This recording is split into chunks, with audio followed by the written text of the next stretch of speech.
Well, folks, welcome to one more edition of Politics and Random. Egberto, Willies, your host. Thank you so kindly for being a part of the show. We're going to have a great show for you as usual. Welcome aboard, everybody. E2247, it's in the house. Welcome aboard, Bridge MCP from Binghamton, New York. We also have Lee Grant from Montgomery County, Yvette Avery Herod from Atlanta, Georgia, and AVQ, El Senor Michael Rudden from Brooklyn, New York. We also have in the house Melanie Keelan from Barcelona, Spain. And bringing up the rear, I don't see anybody else yet, but we are starting to get all the folks. So get on Twitter. Go ahead and remember retweet the show on Twitter. We have a great show for you today. How's everybody doing? I trust everybody's doing just fine. It's interesting that today a woman called into the morning show and she said, "I don't trust police officers at all, even when I call them, etc." And we need police. We need good police, but it is true. Calling police is a risk, right? Calling police officers for people of color is a risk. A lot of people don't like to hear that. A lot of people don't like to hear that. But I tell you what, when you read stories like police shoot, let me go ahead and see if I can police shooting. If I can find it, I just had it on screen. Uh, I tell you what, it just it just Sonia Massey. It just puts a chilling feeling on you. All right, and I hate that we're going to talk politics, etc. But I want to mention this because a lot of times when folks of color talk about police officers and people like, if you're just doing the right thing, all of that kind of stuff, nobody says a thing. But here's a story that really concerns me. Why I never try to have any interactions with police officers at all. Even I try to solve problems without them. Illinois sheriff deputy charged with murder shot black woman in face after she called police for help. An Illinois sheriff department charged with murder in the death of a black woman shot her in the face during a tense moment over a pot of hot water in her home and then discouraged his partner from trying to save her, authorities said Thursday.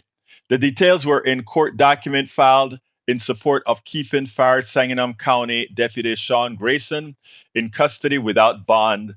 County Circuit Judge Ryan M. Callahan agreed, denying Grayson pretrial release at a hearing Thursday in Springfield. In a courtroom guarded by dozens of sheriff's deputies with three more patrolling the hall, Kedem described the action the former deputy is accused of as such a departure from the expectations of a civil society. Sonia Massey, 36, was killed at her home in Illinois capital city, about 200 miles, 322 kilometers south of Chicago, after deputies responded to her 911 call about a possible prowler early on July 6th. Prosecutors alleged that after Grayson allowed Massey to move a pot of water heating on the stove and set it on the counter, Grayson then aggressively yelled at Massey over the pot and pulled his 9mm pistol. Massey then put her hands in the air, declared, "I'm sorry," and ducked for cover before being shot in the face. Grayson also discouraged the other deputy from getting his medical kit, prosecutors said. The other deputy still rendered aid and stayed with Miss Massey until medical help arrived. First Assistant State's Attorney Mary Rogers wrote Grayson at no time attempted to render aid to Massey.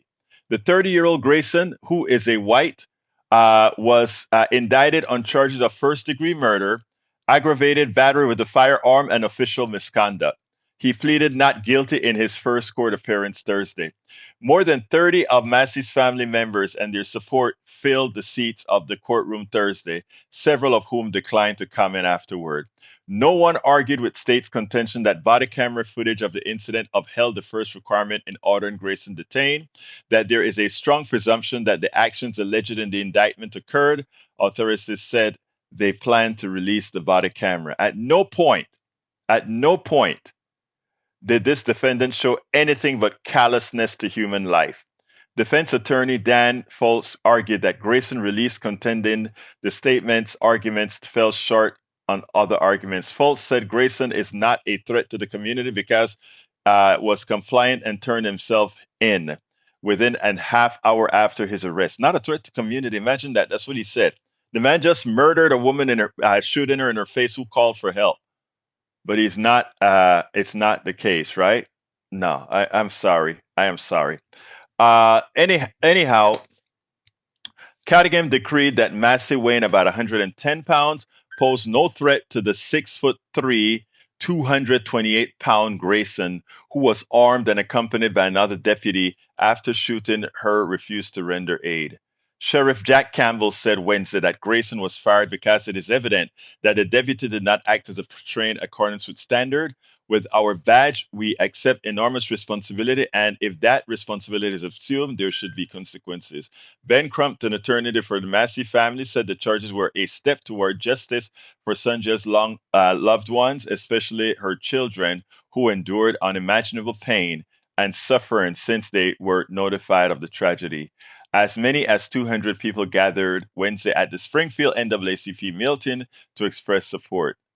Grayson is due back in court on August 26. He has been with Sangamon County Sheriff's Department for 18 months. Think about that, folks. Think about that. You call for help. You call a police officer for help, and you're in the house, and a pot of water is boiling, and you're moving the pot of water off the fire. And he is intimidated by you moving a pot of water. He shouts at you. You frantically you throw your hands up into the air, and he shoots 3 times. I guess he missed twice, but one of the shots hits you in the face. What a shame. What a shame. I tell you something, guys.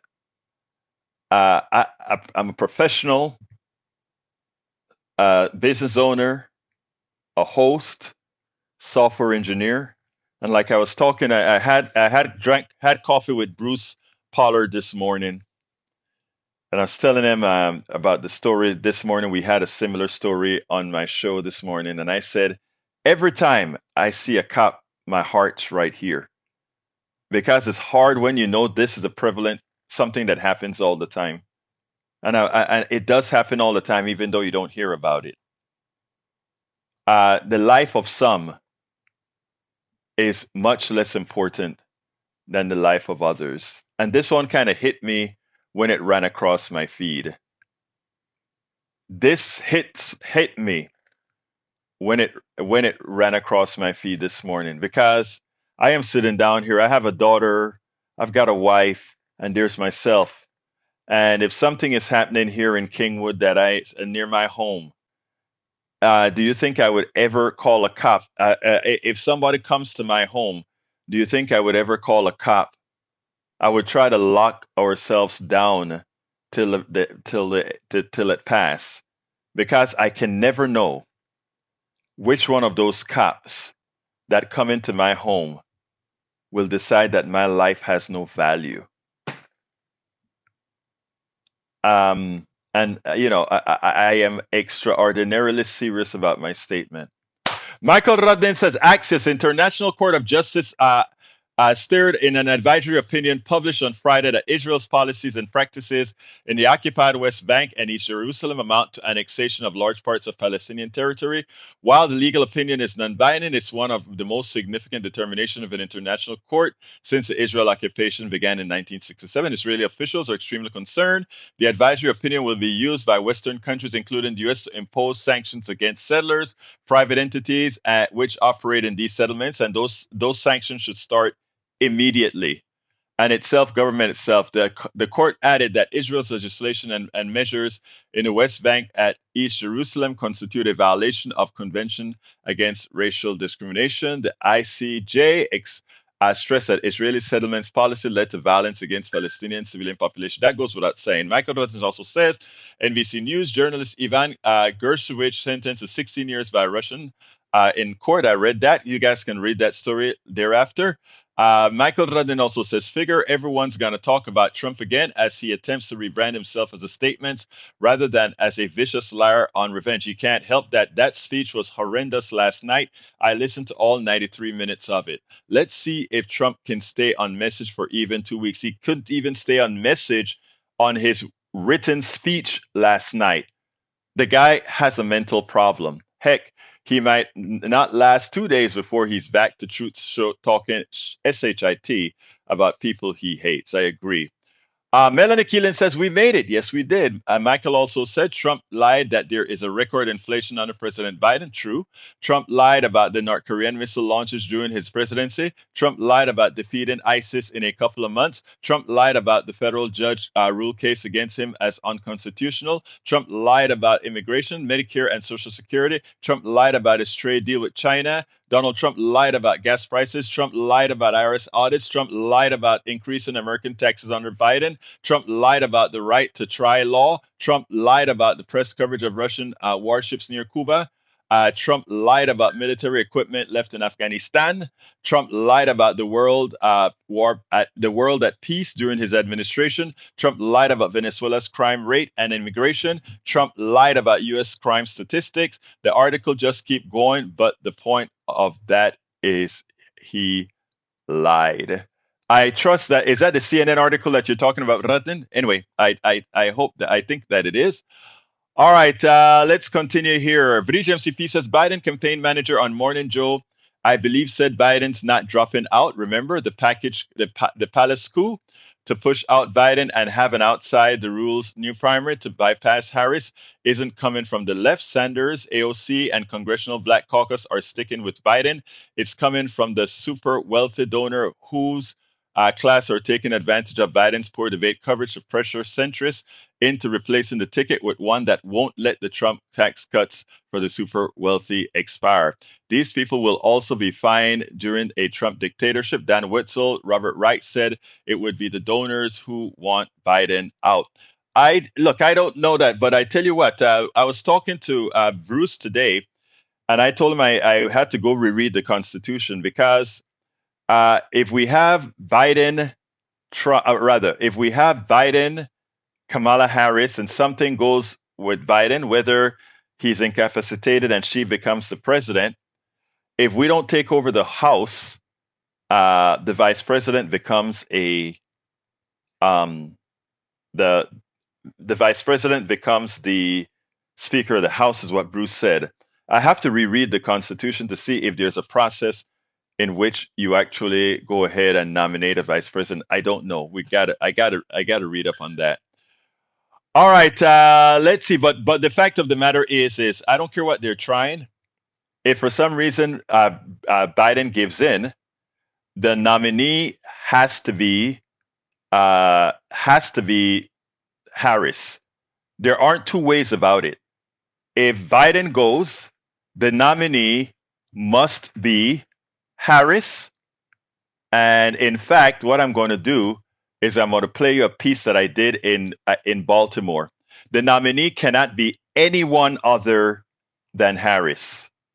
Okay? It cannot be anyone other than Harris. That is just an absolute statement that if they attempt to do anything otherwise, it's a guaranteed Democratic loss. But here we go with what I discussed with Mark Thompson at Netroots Nation. I was just at the Netroots Nation convention in Baltimore last week, and there I got a chance to interview Mark Thompson. You see Mark Thompson at MSNBC, CNN all the time as a political pundit. And we were talking about what happens if Biden passes the torch to Kamala Harris, or what we pretty much said was that the only person that really he could pass the torch to was Kamala Harris. But we were trying to think about who would make the better vice president. And, Mark had an ingenious idea. He said we should go for broke. It should be a Kamala Harris Whitmer ticket, the governor of Michigan, for which I said, two women, how would that go down? Well, I want you to listen to it, and then we'll take it on the other side. Give me what's your best guess as to, even though I don't particularly want to talk about it, can Biden really stay on the ticket? We're going to have to see about this press conference and some things in the days to come, how he presents himself. The debate was a disaster. I think if he stays, it's because there just really is no alternative. Yeah. Now, they're looking at Kamala Harris's numbers to see if she can step in, but it's not going to be easy. If it was up to me, though, you'd hand it off to Kamala and make the vice president. And just hear me out. People say, you can't do this, Mark, because it's two women. Kamala Harris, Gretchen Whitmer. If we're going to go down, let's go down in flames, man. Let's go all the way hard. I never thought about that combination. And you know what? If we've seen two men at a time, why can't we see two women at a time? And that's what I'm saying. People say, oh, we never done it. But see, the issue right now, let's remember what's really going on. This is Rovember. Yeah. Women are going to decide this election. We'll have a role, but women are going to decide it. Yes. Let's go hard in the paint. You know, you just brought up, I never thought about that. Just go hard. Just go all the way. All this timidity. No willy-nilly. Let's just go hard. Then you draw a distinction between the other side. You have no fear. Just go hard for the people. I think I'm going to start thinking even further out of the box. Yeah. I like that. And what happens then? I'm listening to MSNBC, and we have Katie Tur with Chuck Todd and John Nichols on her panel discussing what should this new ticket, if Biden passes the torch, look like. And it turns out they had the same idea that my buddy Mark Thompson had. I want you to listen to this, and then we'll take it on the other side. There's actually a process here. It's going to be really hard to challenge Harris. Got it. For this nomination. So if she is the nominee, if, who does she pick as a running mate? Who would be the best asset for her? Because I know we want to talk about Andy Bashir. Yeah. I also want to talk about Gretchen Whitmer and just the prospect of having two women on a ticket and what that might mean for an electorate like this one in the country. I mean, I think the traditional belief is that, women can't win because there's just so much embedded sexism out there, and what happened with Hillary Clinton. But I don't know if that's true. Somebody who wasn't going to vote, somebody who says, man, I'm not going to vote for Kamala Harris because she's a woman, but then she puts a guy on it, it's okay. That's not how it works. No, I agree with that. If the people that aren't going to vote for her aren't going to vote for her. The bottom line is this. I argued back in 2016 that Hillary Clinton should pick Elizabeth Warren as her running mate because she had run against Bernie Sanders. There was a progressive force within the party that was ill at ease, was concerned. I think it would have done a lot to unite the party. And frankly, I think it would have been highly effective. I'll make quick point for Andy Bashir. No. This convention has made the Whitman idea more feasible to me. This is a very bro-ish convention. Okay, JD Vance. Rock is going to play tonight. We're going to have Hulk Hogan. Right. This is a very testosterone heavy, ticket. Whitmer, Harris are two tough women. My instinct was saying, I don't know if that would work. Against this ticket, it could. Yep. I think we've had testosterone ruling the country for a long time. And I tell you something, maybe a little bit of estrogen is needed. Maybe we could get knocked into shape if two women took over the reins of this country. If two women went ahead and say, you know what? We are going to show America what it is like, what we should be. After all, around the world, the governments run by women, even during the pandemic, fared quite a bit better in handling that crisis than those led by testosterone. So, you know what, Mark Thompson? It was your idea first. And so I called up Mark yesterday, and texted him, and I said, hey, man, guess who just floated your idea as well? John Nichols and Chuck Todd, a conservative guy and a liberal guy. They actually floated your idea. My brother Scott Fewless, I'm thinking Castro might be a good pick. The problem with bringing in anybody other than Camilla is all the money collected so far. That is the issue, the money collected so far. It has to be Kamala. And the other reason it has to be Kamala is because if you want to piss off a part of the base who was instrumental in getting Biden elected, try If he leaves, try not having her there and watch. It's the thing about it is it would only affect the ticket. It would also affect all the down ballot races because everybody would say, and they would be right.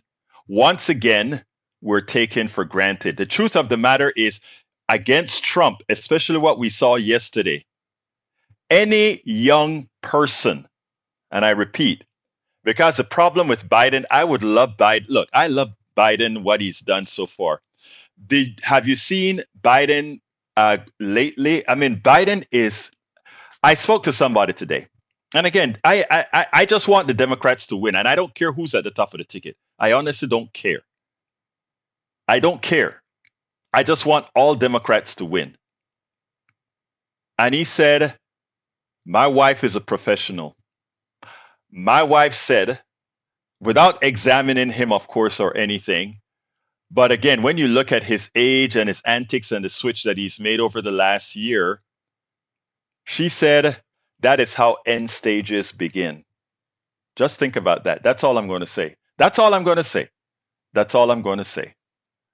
And to which I constantly tell people, open your eyes. Michael says every time an American police officer is called to an incident that introduces a risk that someone will be shot by the police officer, it always feels like a uniquely American problem. That's because it is no other OECD has this problem. E227 said, how did you fare with colossal crowd strike F up this morning?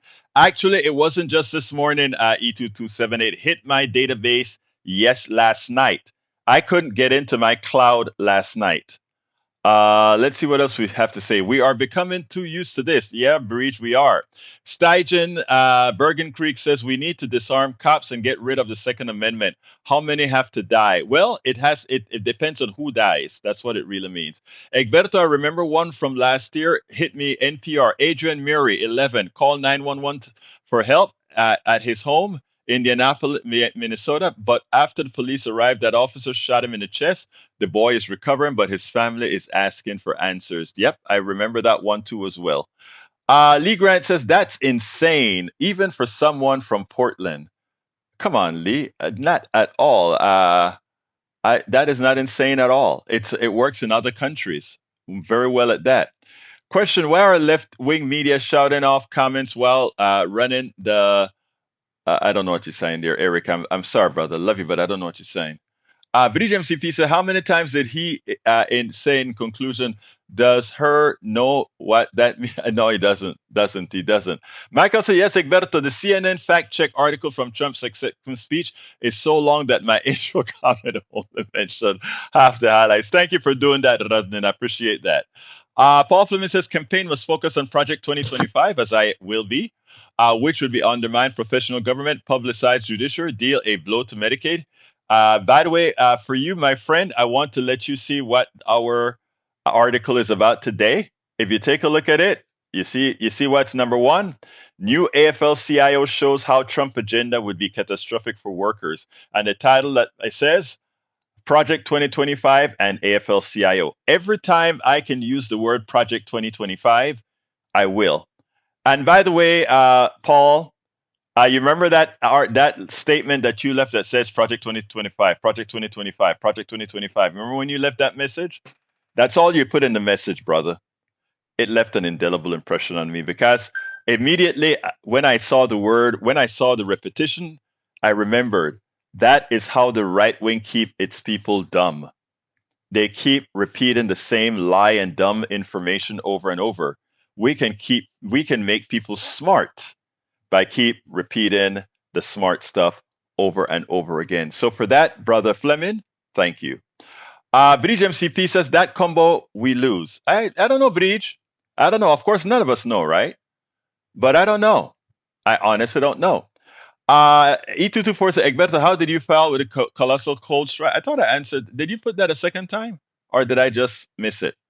All right. We also have Paul Fleming says, Joanne Reed, we have spent so much ink in the media covering Biden's performance in a single debate, after which he did speeches, rallies, a 90-minute live press conference with a few stumbles, but nothing like what we saw from Trump tonight. Absolutely not. She's absolutely right. One political strategist texted me, the Trump campaign will likely never let him give another speech if they can help it, because that was bizarre and frankly disturbing. I have so many questions. The problem about it is the people that he made that speech for, they don't care. They don't really care. Alistair Waters, welcome aboard, sis. Too damn many Y chromosome in leadership position. Which is a Y. Yeah, I agree. Tom C. Harris and Buttigieg, best debater versus Trump and Vance. You know what? Those two are, in fact, really the two best debaters. Actually, Buttigieg is top notch on top notch on TV. But hear this. I want to show you how they're gonna spin. It's bad enough two women, right? If we go with we'd have a black Asian white combination woman. So we got three identities there that the Republicans are going to go. Well, not the Republicans, the right wingers are going to go against. But here, what we get with Buttigieg, we get black Asian gay. Oh my God, they are going to blow their keisters if we go ahead and do that. Hey, get away, fly. Get away. Anyway, think about that. Oh my God. But I do love me some Buttigieg too. Let's see what else we got here. Bridge, I'll see your dog and raise my turtle. Good one. Mike C. Joanne Reed is a huge conspiracy theorist that is constantly wrong. Really? I don't know that she's constantly wrong. Egberto, Yvette, Michael, we have been run by white men all along. Put women in charge. Listen later. All right, I will. I want women in charge. I am ready to serve. I'm ready to serve. Mike Citasa, Egberto just wants dictators on the left in power. Okay, if you say so. Gary Haven says, what is your opinion on a Kamala Pete ticket? I think that would be a great ticket as well. I think it would be a great ticket, Kamala Pete. I just think they're going to use the black Indian gay. Can you imagine all the permutations of memes that are going to come out? Obama was bad enough with all the memes they had. Now they can choose from three. Oh my God. Let's see what else we got here. Eric Hayes says, excuses, politics done right with, I don't know what you're saying, Eric. All right, let's see what we got here.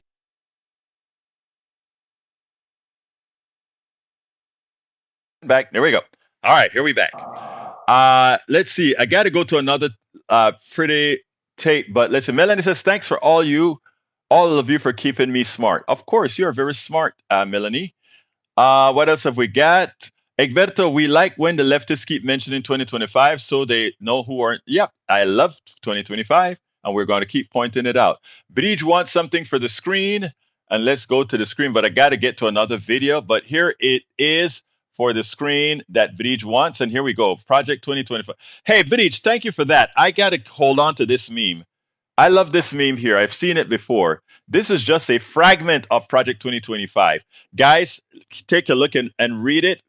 Take a screenshot, or else also get the link that Bridge has underneath there. All right, I'm continuing. Bruce Pollard said, made it in after the CrowdStrike cleanup. I'm glad you made it in. Anyway, folks, I had some coffee with Bruce today. So I had a coffee with my righty, my conservative dude yesterday. I had coffee with my centrist dude, moderate dude today. I guess on Monday, who is going to be the real left-wing progressive that I'm going to have coffee with? We'll see.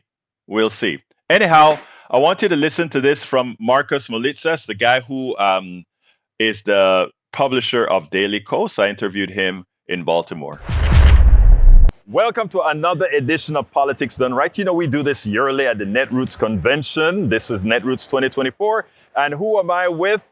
I mean, the founder of all this stuff, man. You know, the founder of Daily Kos, El Señor Markos Moulitsas, man. How you doing, my brother? I was going to give you a hug, but this hints, I can't do this. Oh, okay. There we go.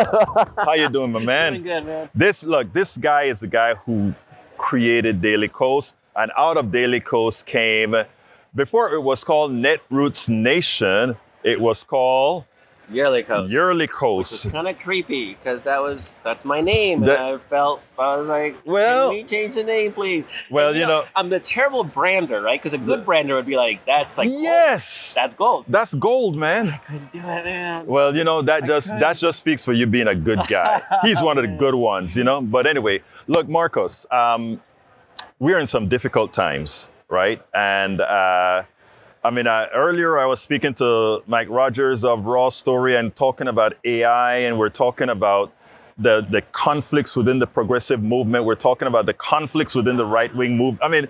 It's just looked like we are a bastion of chaos. Before we really get into what we want to talk about, what's your feeling of what's going on in America? And it's not one-faceted, single-faceted. Yeah, I think fundamentally politics is broken. Mm-hmm. So it's a little ironic because when Daily Kos came on the scene, we were representing the partisan left. Mm-hmm. We saw the media landscape, and you had Rush Limbaugh, and you had Fox News. There was no liberal voices anywhere, and conservative voices dominated the discussion, right, and even the Democratic Party. Right. And so we came in as sort of a counterpart and to create some kind of balance. Mm-hmm. And as a movement, I think we were wildly successful. We have that balance now. But now the result is utter chaos and division and rank partisanship. And not partisanship in the sense where you're like defending your values, but partisanship in that you're trying to one-up the other party and point out how stupid they are. And yeah, it's too easy. Like somebody said something stupid sometime, right? Great. How do we govern our country? And now we're at a situation where things like continuing resolutions, just to keep the government funded, have become partisan flashpoints and difficult to manage, and putting our country's credit rating at risk and at risk of default on the debt because of debt limit fights, and that is not sustainable. And what's happening is people are tapping out. People are tired. I think they're crawling to the finish line this November, and I absolutely get the sense that no matter who wins, people are ready just to be done. Right. They just ready to tap out and get their Taylor Swift news or whatever. And I'm not saying that derogatorily. No, I know that. It's something easy to understand, something that doesn't take a lot of stress on you. And we've been in fight or flight mode for 9 years now, since Donald Trump first came on the scene. And it's exhausting and tiring, and there's not a lot of hope. And nobody's looking at these candidates right now and going like, all right, I'm ready to fight for Joe Biden or even for Donald Trump. On the right, you see a lot of dissension with even Donald Trump. Right. Now, there's a sense that you have to fight for the team because the alternative is worse. And that's why I think that actually we have the upper hand in November because we have our rights are on the line. The conservatives really, I don't know what's the worst case that can happen if they lose? Like nothing, right? Because the things that progressive promotes is not just for progressive, it's for everybody, right? So they don't make up stuff like Dr. Seuss nonsense or like culture war. But really, there's nothing at stake. I'm glad you said something. Oh, wait, go ahead. But ultimately, I think people are feeling burnt out. And on the right, people are feeling burnt out because the Donald Trump movement is just horrible. They recognize this, right? And this is why Nikki Haley was getting 30-40% of the vote in some places. Imagine that. But on the left too, it's if you're a normal Democrat, I live in the suburbs and I have my life and my kids, but I care about abortion rights and I care about the tenure of the president, like somebody who's not Donald Trump. I'm fighting the system, right? The system is so effed against people, and the Supreme Court's made it even worse now, right? Supreme Court's just like it's not a Supreme Court anymore. No, they're kings. They're kings, and they're overruling the legislature. It's absolute. So there's a feeling. There's always been the feeling that we're fighting against the system. You look to the right, you see a fascist right. It used to be Mitt Romney. He wants tax cuts for billionaires. It's like, oh, that'd be shitty. But that's like the end of it. Now we're like, democracy's on the line. Right. But also, you look at the left, and you have sort of this. I call it the performative left. It's not the best word. I still haven't figured out how to really describe it. But people that would... Wait. I need to interrupt you. I think that word defines it perfectly because they perform. It's not like we support a whole lot of things like, we are anti-racism. We are anti-LGBT, all that kind of stuff. But when internally, or we are feminists, when internally a lot of times we don't support women. A lot of times we don't support people of color, even within our own party. So, I mean, when you say performative, yeah, we perform like we're doing things well. It's based on, I feel better because I went out and I protested, whatever. Right, exactly. And I said that I wrote a book back during the Iraq War where I said the same thing. Yes. That performative, like all these protests, what did they stop the war? Did they do anything? No, George Bush got reelected. Guys, you got to remember, by the way, that book that he's talking about is called The American Taliban. The American Taliban. I remember that well. And so this notion that protesting does something is unless it has a strategy behind it. Right. So you look at the three most successful progressive movements in the last, the civil rights movement, very tactical. Right. Very tactical. The marriage equality movement. Oh, wow. Yeah. They protested, but it's all within building support, right? And then the $15 minimum wage. Yes. Very, very successful. They're not out there pissing people off, shutting down bridges, yelling at passerbyers. Their whole way of doing work is how we can use protests to build awareness, but it's got to be done in a way that people want to join. You have to have an off-ramp. Yeah, right. And when you're doing it out of anger, right, just to feel better, you lose sight of that broader strategy, right? Right. And so, to me, that's why it's performative. It's just they're doing it to make themselves feel better or because it gives them social status in certain groups. But, looking at the Gaza movement, what have they accomplished other than piss people off and actually lose support? Right. Like if you look at polling, they've actually lost support. And wherever you stand on that issue, there's just no way you can look at this movement and go like, okay, they've been successful. The interesting thing about it is I've been speaking to Jewish folks and others. Everybody basically stand on the same side with what Netanyahu's doing. And I don't want to get this on a Netanyahu conversation because this is deeper than that. But the problem is exactly because folks have to perform, we can't get to where the truth really lies. And if you're smart about this, calling Joe Biden, genocide Joe, first of all, you're not building support, you're not doing it, and it's not even accurate. But here's the thing, Bibi wants Joe Biden to lose. Yes. Joe Biden has no power because whatever Joe Biden wants to happen, which is a ceasefire, Bibi's like, no, because that's going to help Joe Biden. And I want Donald Trump to win. Right. Donald Trump will go in and help bomb Gaza. Right. So it's this lack of strategy and thinking. Okay, there's ways to pressure Joe Biden on aid to Israel and things like that aren't destructive. And don't turn off the conversation. Don't lose support. So this is sort of illustrates that notion where, so if you're a middle of the road Democrat again, you're seeing these Gaza protests shutting down campuses and yelling at Jewish students walking by, and they're turned off, they're repulsed. And they think that's what the left is. And then they look at the right and they're fascists. Right. And then they look at the system and it's fucking broken. Yeah. And they're like, what do we do? And some of them just tap out. Yeah. Instead of building that broader support. So this is what I sort of want to get back to is and it's a two-part test. I'm going to test drive this because I'm writing a book on this and I'm test driving this idea. And don't forget, when you write that book, you got to come on. It's a bumper. I got it down to a bumper sticker. Yeah. Right? Here it goes. Number one, if you have public support, do politics. Okay. If you don't have public support, do advocacy. Right. That's simple. Yeah. Well, people have to define what advocacy is, though, because some people are going to look at advocacy and say, I'm protesting because I'm advocating this. To get to number one, you need public support. Yeah. And to anything, you need public support. Yeah. So if you are going to effect change, you need to win the battle of public opinion. And that means being persuasive. So if you're doing advocacy and you're being destructive and turning people against you, you're never going to get to number one. Yeah. So that's the challenge is how are you smart? And sometimes it takes time. It took the conservative movement 50 years to get rid of Roe v. Wade, right? And a lot of people are impatient and they think, oh, we want a revolution. And Egberto, I don't know about you. I came from El Salvador and Yo soy de Panamá, tú sabes eso. To me, revolution is literally, it's my trauma. It's my childhood trauma. And revolutions are fucking awful. Yes. And they have more guns than we do. So this notion a lot more guns. That we're going to win, if there's a revolution, that we're going to win it, odds are they're going to win it. They have the Supreme Court. They have all the courts, actually, pretty much all the courts. And they have all the guns, and they are violent. It's not the revolution that I fear, because when people have different definitions of revolution, what I do want to see is I do want to see progressives working together. And what I continuously find is that everybody decides to be factionalized. And it's interesting because the factionalization makes absolutely no sense. Yeah. In the promotion that I do, it's interesting because my faction is really just about every damn person that wants to come in and have a conversation. Mm-hmm. Earlier, I heard you talking to somebody and they mentioned, like, you know, people are scared of disagreeing.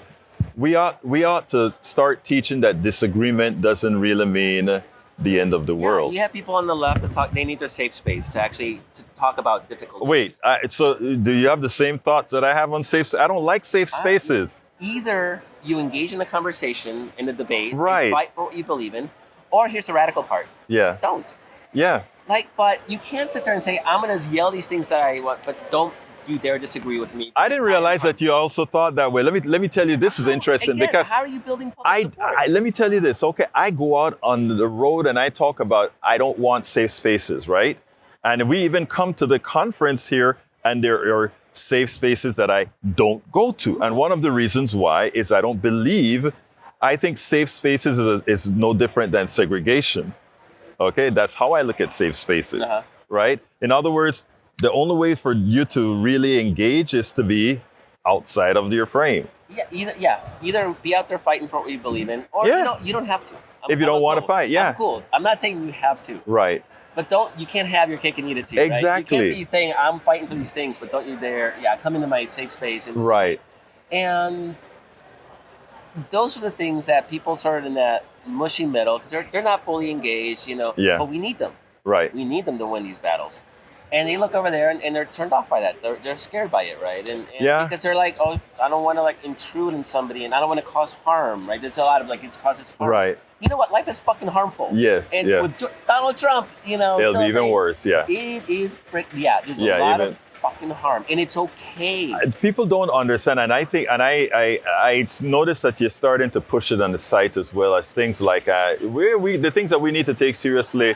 Project 2025 is real, and not only Project 25, but the powers that the Supreme Court has afforded itself is real, and the unitary presidency is real. All these things are real. Real battles. Man. The problem is we have had a hard time explaining this to people in a manner that they understand. The person that's coming home from work tired, it is hard to get to these people. What personally on my platform that I'm trying to do is to reach these folks by first developing this stuff called, it's an old-fashioned thing called trust. Ooh, weird. Trust. Okay. And interestingly, so yelling at them is the way you create trust? No. The interesting thing about it is you hear my conversations on the radio. That's what we're building. We're trying to build it. I don't like what you're saying, but I like you. So the other thing I would tell people is curiosity. Exactly. I'm curious and I like you. Mm-hmm. In other words, people will stay with you if they like you. Curiosity. And if they like you, it's great. You know. But anyway, Markos, we've been here talking for a few minutes. What else is up for you for the next few? Oh my God, we got to beat Donald Trump. That's what's going up. Yes, we won't. And there has to be a realization. I mean, right? Every day that we're talking about Joe Biden, one day we're not talking about Donald Trump. Agreed. Project 2025 finally went viral. Right. More Google searches and Taylor Swift. Than Taylor Swift. And Democrats want to talk about Joe Biden, who's our freaking nominee. Yes. And there is no magical pony candidate that can come in and do better because we are polarized. And here's a dirty secret. Yeah. Nobody in 2020 voted for Joe Biden. Right. I don't remember anybody being like, fuck yeah, Joe Biden, can't wait to vote for that guy. They voted against Donald Trump. Now, here's where I don't know if we may disagree or not, but I simply don't have the answer.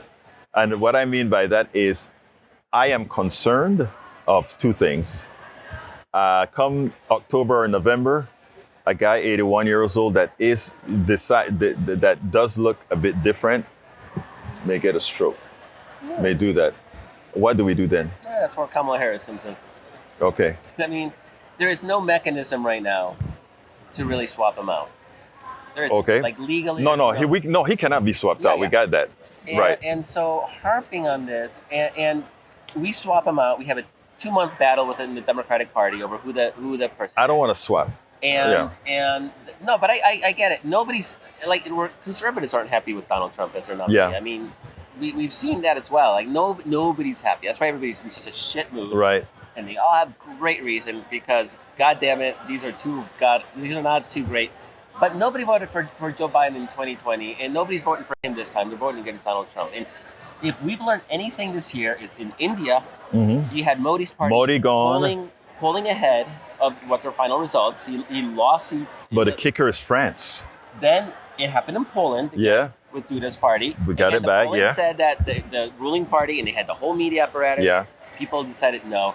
It happened in the UK, where the polling was actually more accurate. The UK was for good. Yeah, and then now France was the issue. The France was, nobody believed what happened in the second round. People do not want fascists. Yeah. And this is not an international component. Donald Trump underperformed his polling in the primary in every single contested primary. He polled better than he actually performed. The Republicans polled better in 2022. When I was saying Democrats are going to win this election, Republicans were polling better. Everybody's talking about red wave. Democrats won the midterm election. Well, if you want to hear something, Markos, is this, right? I've been printing, and you could see a few articles that I wrote on your site. We are really headed for a Democratic landslide unless we screw it up. Because they've given us, they have honestly, I don't know, I speak to a lot of conservatives. They've given us a platform for a landslide. Only we can screw it up. And people don't, you look at they have given us a platform, the pathway. If our people turn out the way they've been turning out in special elections, think about that. In 2022, the way they turned out in France, Poland, India, landslide. In the UK, if they turn out in that way, I'm not gonna say landslide. That's a little vicious, but we're gonna win this thing. You know, Markos, and we gotta do the work. Look, listen to this. Biden won by 7 million votes and lost, and could have lost with 40,000 votes change. I think we should be able to. 40,000 votes could have changed the election worse than what Hillary Clinton lost by. But anyway, look. So you're upcoming. You're coming with a new book coming out. I'm working on a book for me. Yes. Because I've been thinking through what happens in 2025. Yeah. Because there's going to be a media apocalypse. People right. are going to tune out. Right. So what happens? What is that new way of thinking? That's not Marjorie Taylor Greene said something stupid today. Yeah. And and look at Lauren Boebert. And she's so stupid. And get into something that's a little more substantive. Here's a crazy. Okay. Yeah. Here's a quiz. Quiz. You ready? Ready to go. There is one bill in all of Congress that would cap credit card interest rates at 18%. Right. So right now it goes up to 35%. Right. It's a regressive tax on the poor. There's one person that has a bill to cap interest rates at 18%. It's not Bernie Sanders, not Elizabeth Warren, it's not Sherrod Brown, it's not AOC. It's a Republican. It's Josh fucking Hawley. That's what I just said. It's a Republican. Not only a Republican, but a MAGA insurrectionist. Yeah. First of all, that's kind of embarrassing. Why aren't? Well, I don't. Wait a minute. You have the answer. You know what that is. Yeah. So what happens next year if we say, you know what? Let's work with Josh Hawley and let's make this thing pass. Right now, I think Daily Kos would absolutely explode. They would have a rebellion. Yes. If I said, let's work with that. Because it's like, no, we're not going to work with an insurrectionist. But you know what? He can go nowhere. He's one of 100. He's in the Senate. What if we get a swallow? The truth of the matter... What if we make that path? That would help millions of people in fuck Wall Street. But you know what? That's enough people, even on your site, you put something like that and you get slaughtered. And because I haven't made that argument yet. And I haven't really explained why it makes sense to do that. Well, because the old me... Yeah. And this is partly we're teams. Yeah. It's us versus them. What if we now say, okay, we had that, now we have parity and everything's broken, nothing's working. How about we change the way we do things? And fuck that guy. But in this case, maybe not fuck that guy. Well, you know what? Just in this case, we won't. It is your site, so you would get more attention and people would listen more. But every time I bring up something that is counterintuitive, that somehow saves me a little bit on the side, I'm slaughtered. Yeah. So I'm just telling you that. And I will say that I do have more of a platform. And yes. I haven't really used it in the past. Yeah. In a way that I'm planning on using it, which is why I'm working on this book, because I want to really nail my thinking down. Because it is a lot easier to go on a limb and say something unpopular if you're very grounded in that belief, as opposed to like, oh, I didn't think about that. Yeah. Ooh, like I am going to be I need to be fully grounded and ready to go into that battle, because I'm going to have to wear like fire retardant suit and like a bomb, Well, actually, it'll actually bring in. I personally think taking that stance and getting it like what I do is I like to take articles from other folks and expand on it, even in the other platforms that I partake in. Right, I think it'll actually change a tone, because I think a tone change is tone change is definitely needed, and people need to understand, like, think. Just use your mind. Don't just come out and, because this is a party line, use your head. That's the hope. And really, I just think of all the people that would be helped with an 18% cap on yes, and how it would fuck the Wall Street banks. And like, you would say no to that because Josh Hawley. You shouldn't. He ain't going nowhere. You shouldn't say that. He ain't going nowhere. You shouldn't and say you know that. what? Election time, great. Let's run a candidate against him. Let's try to beat him. But he's not going anywhere. Markos Moulitsas, el director, el público, el señor Daily Kos. Thank you, my brother. And appreciate you. Nice to see you. Thanks for everything. All right, take care, man. Yeah. All right, that is the publisher, owner, author of Daily Kos. Anyway, folks, I hope you enjoyed that interview. I have the hell did I get banned? Who banned you? Daniel Price? I got his editor banned me for a week. Well, they didn't ban me. They stopped me from printing because, again, I said something on Israel that was the truth, and his editor didn't quite like it. Anyway, folks, let me tell you. The other article you can read at the Daily Kos that I was going to cover today was the Project 2025, as insisted by everybody. We're going to cover some Project 2025 every day. Daniel Price says some of my messages weren't showing up. Thought I got blocked. No, you don't get blocked from Politics Done Right. Ask Vrij MCP. We love everybody here. All right. Did I miss anything important? Well, everything you guys write's important, but what I mean, did I miss something that needed to be said? I don't know. I don't see anything. I'm scrolling up. Please, everybody. Al Rose, mi panameño favorito. ¿Cómo estás? ¿Aún estás en el chat? Dime si aún estás aquí, el señor Rose.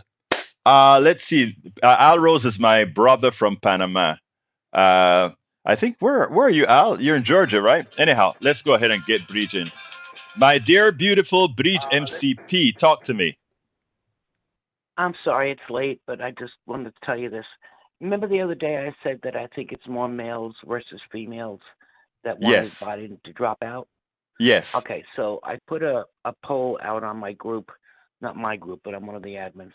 And I put the question, who would you vote for? And I put Biden, Harris, this. I put like three things. And so far, I haven't finished the statistics yet. But so far, it's more male want Biden to drop out than female. They're still voting, so it's been 2 days. You have to remember we have almost 37,000 people with a daily post of like 23,000. Nice. Like ridiculous. It's I know, it's crazy. It's just crazy. There's like 2,000 posts a day. It's really hard to monitor and keep everything straight. So I just wanted to tell you that when I get those stats, I'll let you know, because I'm very curious about that, because it seems, in fact, the guy that created the group is so down on Biden. And he keeps saying, stop. And he's like, I'm going into a depressive state. I'm like, well, take a med, take a drug, stop it. I want folks to realize I am not down on Biden. I am up on how the hell do we win, and look, I don't know. I don't have the answers, right? And I don't know what's best or whatever. But the truth of, I'm going to ask you to do something, Brija. Maybe you can text me about it if you see it. I want you to look at Biden going up the plane with him going upstairs on the airplane after they said he had COVID. And then I also want you to look at him at the previous photo about a couple of weeks, the same stairs with him going up before COVID. Okay? It concerns me. Okay. It concerns me. It does. And his age is an issue. He looks dead. Right. He really does. But And I just I thought it was really important to find out why more men, is it their vitality in the future? I don't know. right. That they seem to be more down than women do. So I was curious. So I made a poll. Yeah, well, So I I mean, just and let wanted me to know the let you result know of the when I poll. get And done. when you have the poll, we're going to do an interview if it's okay with you. And I mean a video interview because I want your face, girl. Oh, brother, you don't want my face. Yes, I do. Okay, I just wanted to let you know that. All right, we'll talk. Have a good one. Take care. All You right. have a All right, folks, let's go ahead and remember, please support the program. I'm only going to have time to ask for one thing here. Please go to politicsdoneright.com/newsletter. And I ask you so kindly to become a paid subscriber of our newsletter. If you become a paid subscriber of our newsletter, there are some benefits that come with it. All my books you get to read online. All my books you read online. In other words, you don't have to buy the books, and the books are worth reading. So please go ahead and consider becoming a paid subscriber. It's only a coffee a month. Look, I know you guys wouldn't mind getting politics done right. One coffee a month, one coffee a month, to go ahead and say, I want to support this stuff, that I want to give back to this stuff to help us continue to do this. And what do? We throw so much progressive, truthful information into the internet space and otherwise, so that when people start searching for truth, we don't get the lies solely from the right. That's what our stuff is. Not just for what you see here on the screen or what you see. It's the TikTok that we do, it's the Instagram that we do, it's all these things that we do to populate the space, so that those people that are searching for truth, when they don't only come with right wing stuff. We make sure they can get factual information. So please go to politicsdoneright.com slash Bree says, sell a mug, Egberto. Yeah, I need to sell a mug too. So go to politicsdoneright.com/newsletter, become a paid subscriber of our newsletter. And Breach wants me to sell a mug. I should tell you how to get to our mugs, and that is to go to, let me get the link to the store, because that is the way you can get to our mugs. If I can pull up the store, if I can find the store. Bear with me one second. I'm looking for the store. All right. And this is how you find the mugs, right here. All right. And I'm going to let me see if I can get the mugs on the screen. Vamos, hermano. Vamos a ver. This is what our swag look like, folks. Let me put the swag on the screen. And there's a swag, and I put the store in there. And you see, you can get our mugs or hats or T-shirts, all that good stuff from Politics Done Right. So there you go. Thanks for showing all the mug. And by the way, I want to let everybody know. You see that mug there that I running the cursor on? Guess who designed that mug?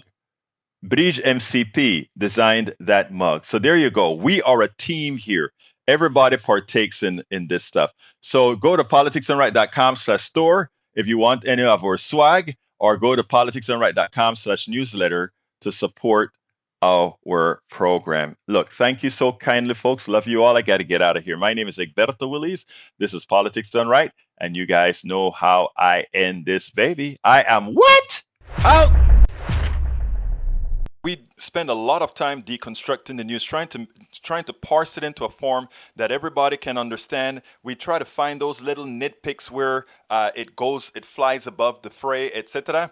If you really like these videos that we do, I want to ask a big favor. Please go ahead. Number one, subscribe to our channel, and number two, please join if you can. Thank you so kindly for watching. Keep watching. Please remember to share. We must populate the entire internet with our progressive message, a message that we know is what most Americans say that they want. So help us, please join.